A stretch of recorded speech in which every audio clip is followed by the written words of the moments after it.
If you call yourself a leader, then this video is for you. Today I want to talk about how leaders influence the energy and engagement of their teams. I was having a conversation with a friend of mine a couple of days ago, and she was complaining about, there's so many leadership conferences, everything leadership.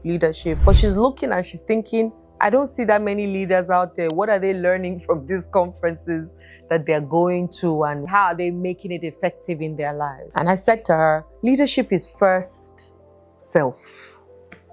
It's first self. You can learn all kinds of things, but if you don't apply it, it's as useless as the person that did not learn it. Because wisdom is not from knowing something and not applying it. Wisdom is from knowing and applying. And leadership for me starts with servanthood. That for me is a servant leader, not a leader commander. Now, when I use the model of Jesus was a leader. Jesus will wash the feet of his disciples.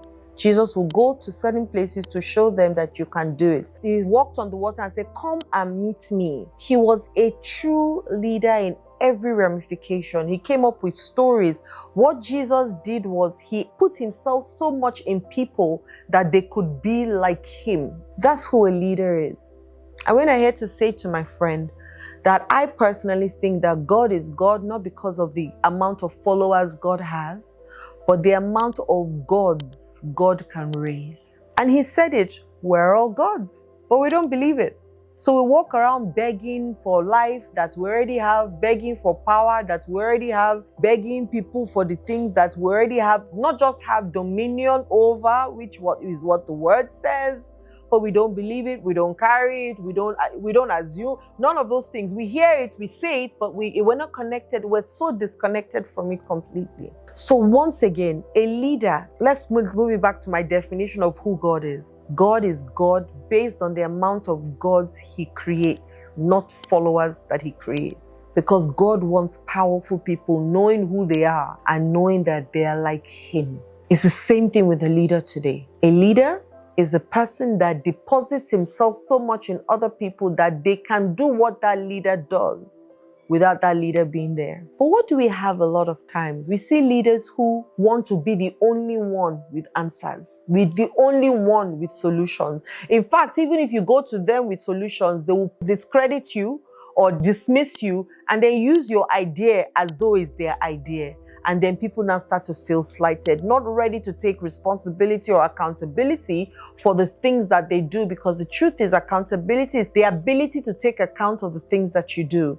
And responsibility is the ability to respond. And both powers are in our hands. As a husband, the Bible says that you are the head or the leader of the home. What's your role? Do you think that your role is to command everybody to existence, and if they don't answer you, you slap them or you threaten them into it? Then you're a poor leader. Do you think you are meant to just tell people, command and tell people what to do and stamp an authority and say, I'm the man of the house, so you must? That's not leadership, that's weakness. But a leader, as the man of the house, what you're meant to do is lead by example. So you do, and then others follow. That for me is what leadership is. In any role that you find yourself in. As a woman, you are MD, CEO, or you have people under you. How do you lead? So this is not just for men. Women too are leaders. You have them in every sphere of life and industry. How do you lead? Do you go there thinking you're the only one that knows? When people talk, you shut them down? That's weakness. I love to listen to my people, the people that I work with.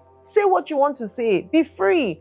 I won't take all, so know that. However, I'm open to hearing everything anybody has to say. Ask anybody that I work with. I'm open to listen to you. I might disagree here, but agree here. Disagree here. And I work with all kinds of people. And I'm happy to listen to you. And if you do something, I will tell people, let's give it up for this person. This person came up with this brilliant idea. And we all celebrate the person, and we're all a team together. I remember one day my boss called me and said to me, asked me who was in the office or something like that. And I said, everybody was in the office.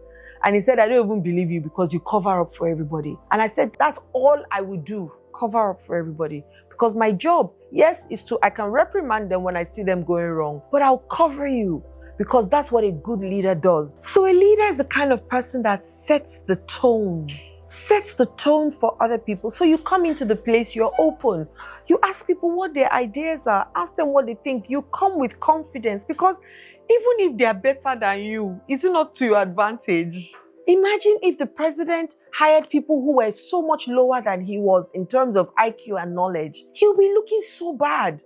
But what did he do? He surrounded himself, or he surrounds himself, I hope, with people who also are very good at what they do.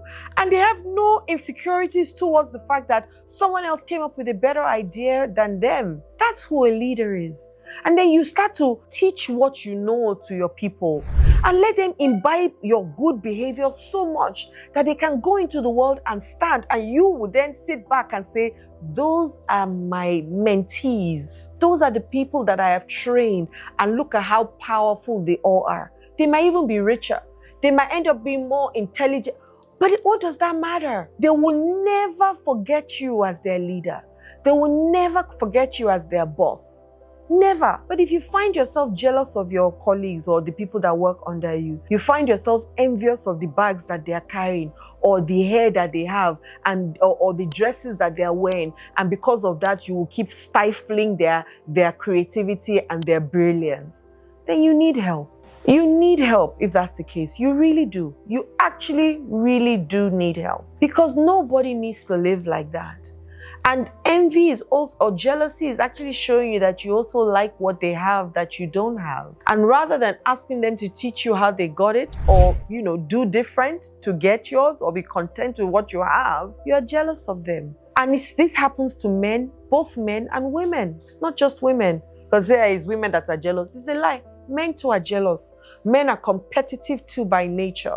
And we all compare ourselves thinking that we're not enough, or this person is better than us. And so we move on in life feeling that way. But a leader is calm. A leader is collected. A leader is confident. A leader is brave. A leader is the one that will walk inside and say, this thing, we're going to do it. If it doesn't work, that's fine, but at least we have put everything in place to make sure that it works. That's who a leader is. And is ready to sit back and say, okay, now you guys, let me see you perform the magic that is within you.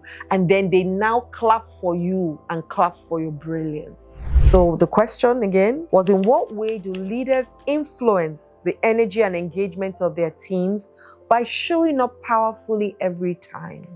By knowing who they are and being confident in who they are. Some of you have to go through therapy. That's the truth. I had to go through therapy to become the leader that I am today. And that's the truth. I had to, because I wasn't showing up as my best self. I would do things that, didn't really make sense, but I felt like I'm the boss, And even as a mother, I was a new mother and stepmother. I used to command and control rather than influencing, which is what I know now, and living a life of impact. That's what a leader does. They sit down and you guys have conversations. They don't control. Sometimes, yes, they'll tell you this with a stern voice, this is how we're going. But more than not, they're ready and open to listen to what everybody has to say, because they don't feel like you're coming to take their place. And if you do take their place, then it shows how great you have become by their mentorship. Oh, did you hear what I just said? By their mentorship. And the leaders celebrate people. A leader will celebrate everybody's wins because they celebrate their own wins.